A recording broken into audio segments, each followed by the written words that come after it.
Well, hello.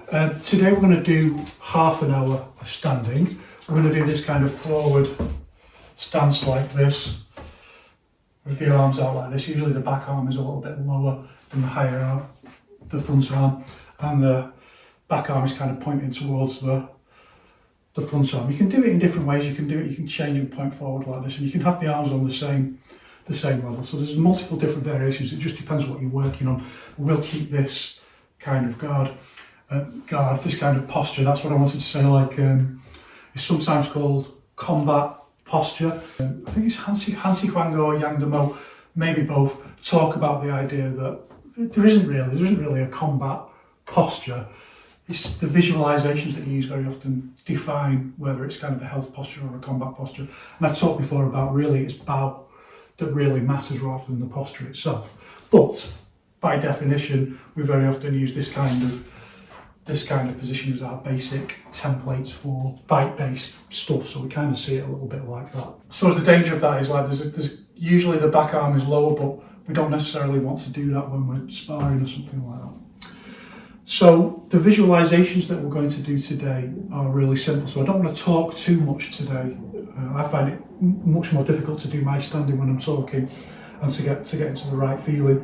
And I think if people are up to this point where we're up to doing half an hour, we can definitely spend some time just in silence and just use the video format as kind of community base. I'll just mention if anything unusual happens in terms of feelings, I'll mention that.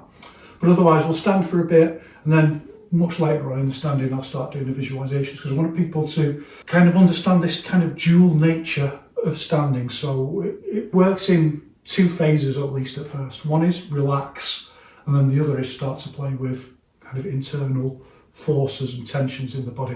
What is meant by internal force in each one, not some kind of exotic force that you access or is downloaded into you or something like that.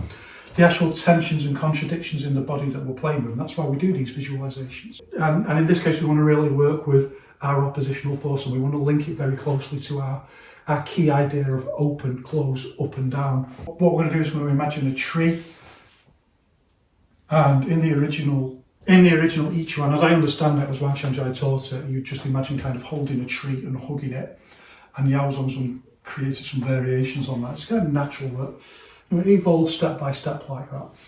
So we're going to do a different variation anyway. So you've probably heard of holding the tree and thinking about uprooting it and pushing it back into the ground. That's for up and down, or rise and sink. We're going to do open and close. So we're going to imagine we're holding this tree, and when I indicate, we're going to imagine that we're twisting the tree in the ground like that.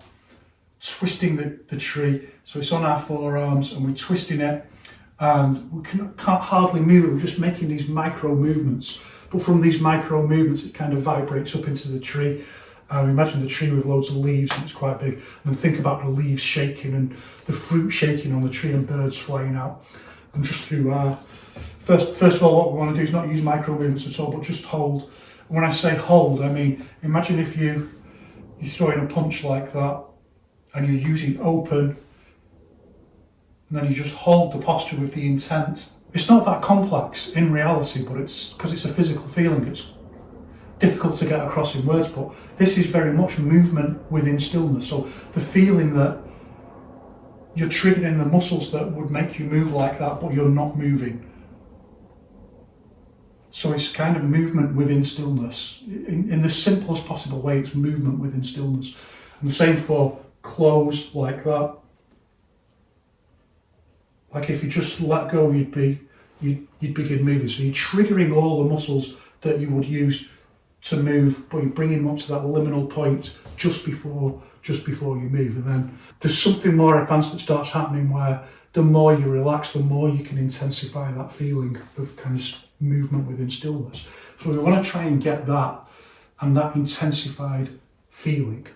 And we use this idea of twisting the tree this way or this way, open or close. So first of all, we just want to hold that feeling like movement in stillness. And that's very different to just standing and relaxing. So first of all, we stand and relax, and just like we do when we're learning how to do standing, it takes time. It takes months and months to learn how to relax, to get rid of the normal tensions in the body and start re-accessing our normal, really normal, our kind of inherent ability to relax. Then we can start playing with these kind of internal forces. So we do it one way, and I'm going to change to the close, and it's going to not look like anything. It's just going to look like we're still standing. So we're going to stand for a bit and relax. I'm going to do open, do close, and if we've got time, just kind of do a little bit of like we're kind of shifting the tree like that.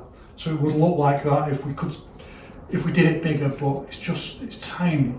If you look at us, you can't see us even moving, but we're doing it. We imagine the tree just shifting and shaking and all the birds flying out and so on. And the visualization really does help to intensify that feeling. And then the next thing to say about this is like, a little bit of an upgrade in terms of how we're thinking about this and why we're doing this.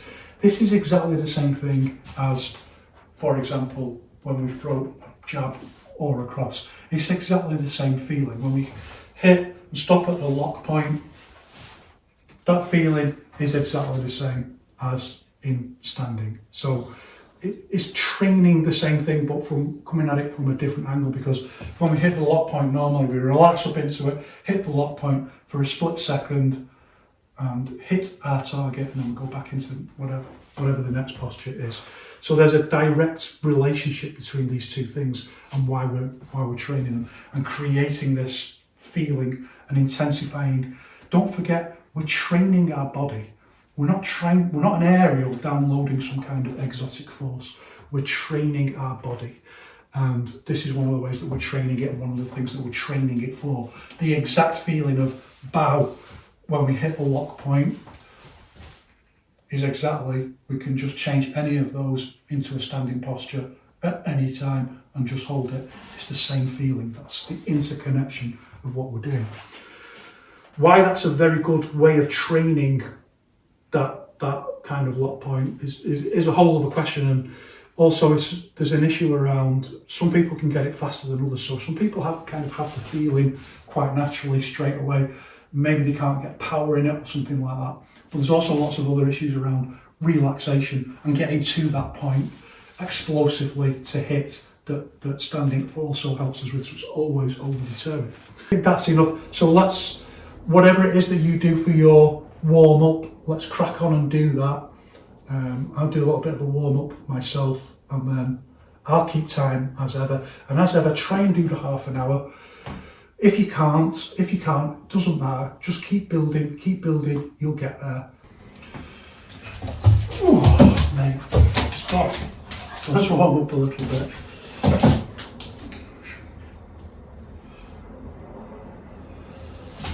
Mate, be able to put out of your mind any distractions, annoyances, talking dogs.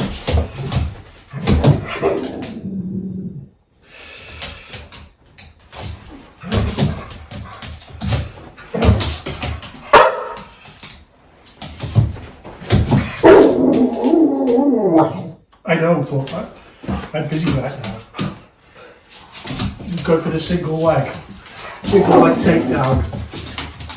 I know, mate. Oh, you're helping me stretch. That's good. Oh, a nice big stretch forward.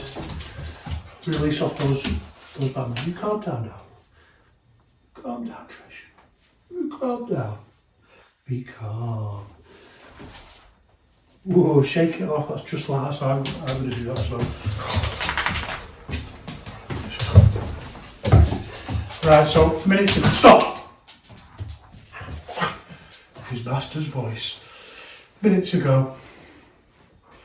These stretches are good because it's very much this muscle here that kind of gets a bit tense first of all, so just be careful, but it helps a little bit. Get all those little things that might irritate you adjusted. Okay, let's go. So remember, in these first 10 minutes, we want to kind of relax off a little bit. We also just want to check that our posture's right. It's not too wide. Hands are in the right position. And then, once you feel that it is, then just try and relax for 10 minutes. So let's do that. Including you. Don't move from that position.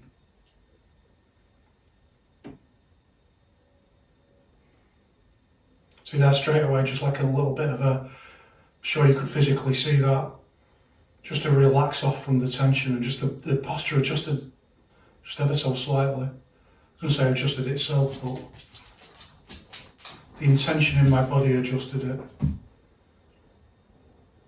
So the dog knows what's happening now. There's no chance of any fun for a while.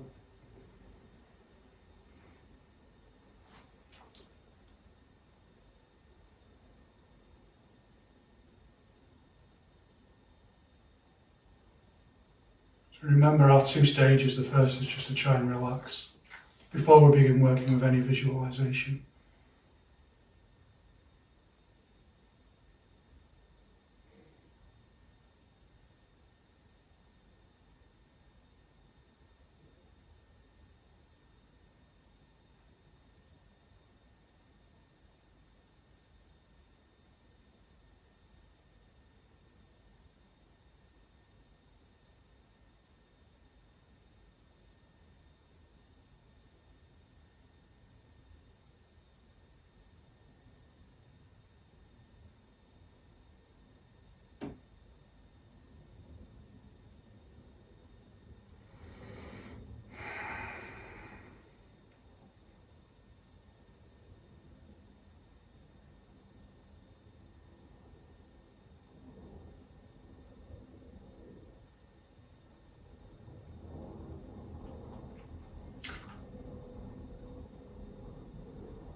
So feel your breathing change.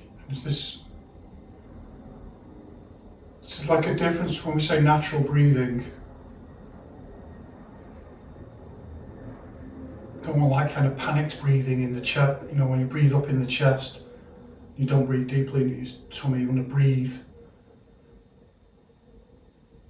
It's natural, but it's deep. Nice relaxed breathing.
So I just had quite an interesting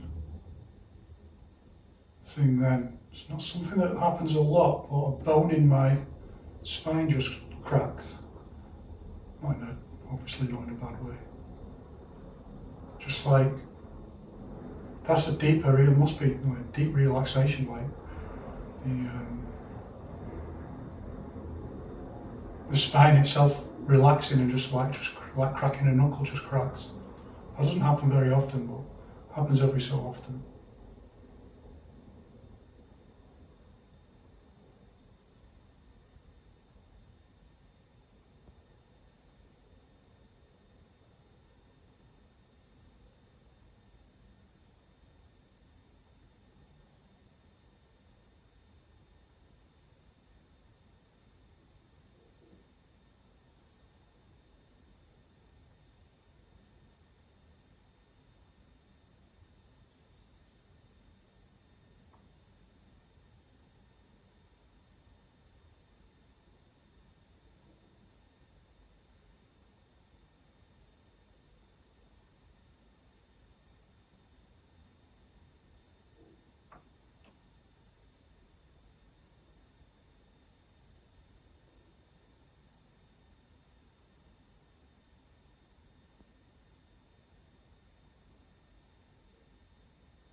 So because my eyes are closed, I'm getting the phenomenon Zhan talks about, that you start thinking your body parts are in different positions than what they are. When you open your eyes, they're not, thinking your arms have dropped and things like that. It's quite interesting.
Okay, now we'll start using our visualization for open, where you're holding that tree and you're twisting it in the left hand. Whichever hand you've got out in front is going forwards. The hand you've got behind is pulling back. You're just twisting that tree in the ground. Just try and hold that feeling.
Now change so that you're working with clothes. So lead hand is pulling back and the back hand is pushing forwards, twisting that tree in the ground. Try and feel its roots resisting. Feel the bark against your arms. Try and imagine the top of the tree shaking and all the leaves shaking and the fruit and the birds all flying out. The disturbance you're causing.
So you've been holding all this time now. You should be really getting a feeling like your arms are filling with lead balls, like a real qualitative difference in how your body feels. Continue playing with that feeling. You can try shifting now just for less than a minute, so just shifting between open and closed. Like you try to just twist that tree out of the ground, just twisting it one way or the other.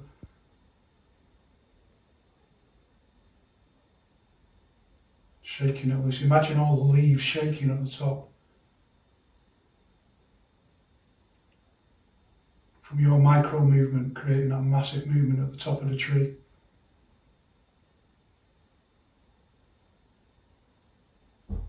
Just a few seconds to go. Hang in there.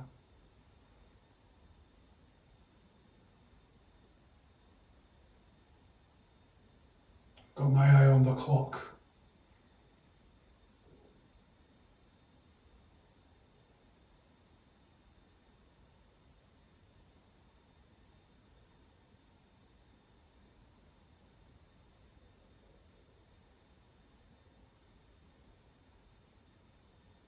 Okay, that's it. Let's just relax very carefully and slowly.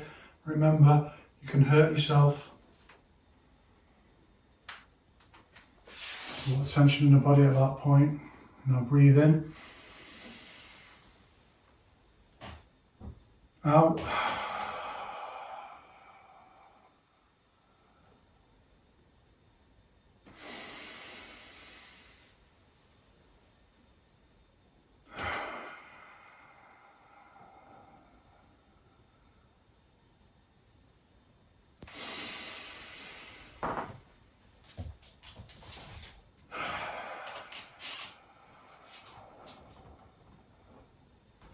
be in harmony with all living things. And just loosen off. Loosen off a little bit.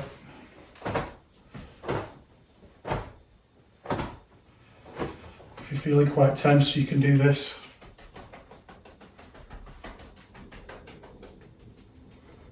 Hey, well done if you did that.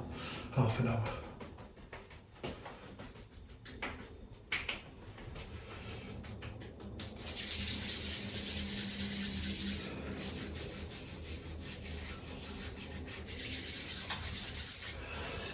Keep you looking young and beautiful, and just stretch off and relax a little bit and move.